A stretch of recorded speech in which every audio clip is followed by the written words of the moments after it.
All right, so let's start by talking about where did mixing come from? Specifically, where did the mixing console come from? Well, way back in the day, early on recording, we used to have sound mixing consoles in studios, but studios were really more home to kind of engineers, scientists. I mean, we're talking guys with lab coats would even be the ones behind these consoles. And these consoles didn't look anything like what they look like today. You know, they would have levers, they'd have these big honking meters on them. If you wanted to have an EQ or any kind of other outboard effects, you'd have to actually go hook one up, and that would usually be a whole other system in itself. It wasn't all integrated into one fancy channel strip per channel, and having multiple channels, man, that was a lot.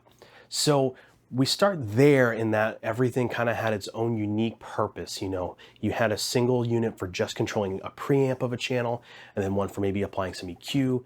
Compression was a tool that we had later on down the road. So all of it kind of started with just you had individual pieces. So if you fast forward to the 70s, 80s, 90s, and even 2000s now, what you'll look at is you'll see these analog consoles that have these big, long, massive counts of channels. And each one of those channels has this big, long strip of controls on it. So you'll have preamp, EQ, you'll have sends to wherever you need to go. Maybe you've got outboard gear that you need to send it to, or maybe some monitor mixes.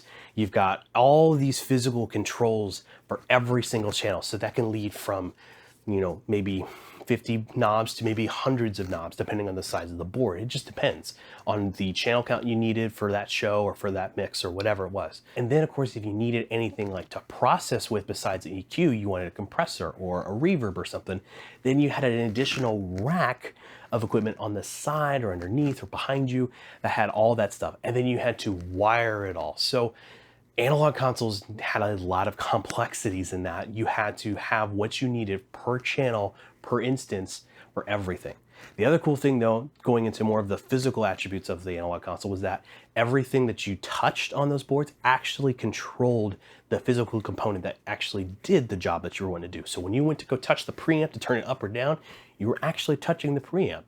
Same with the EQ, same with the pan, the fader, all that stuff that's actually controlling the signal. You're actually putting your hands on the device that does that job. Switch over to digital on the other hand, and that's not the case.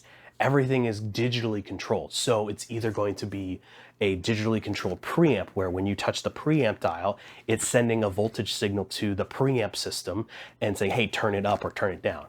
And then if you get into EQs or compressors or anything like that, well, by the point it's hit the preamp, right after that, it hits a converter and it actually goes from an analog signal to a digital signal. So everything else after that point is all computed. It's all math equations. So what's actually happening is that when you take that signal into, say, a compressor, it's applying math calculations based on the input that you provided. There's no physical things happening. It's just math. It's just electronics and computer brains working to make that happen.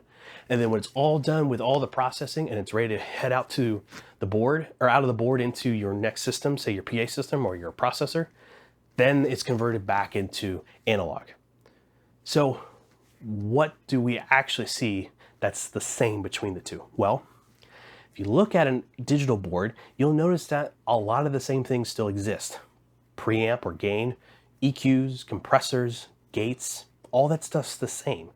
Even the effects units that we see for digital boards, especially the ones that are built in that are really, really nice, or maybe you are really fancy and you've got plugins, 99% of them are based off of the analog systems that we used to use and still use today. Because why? They sounded so good and they work so well. You see, digital's never going to hold a candle to analog when it comes to how to make things sound good.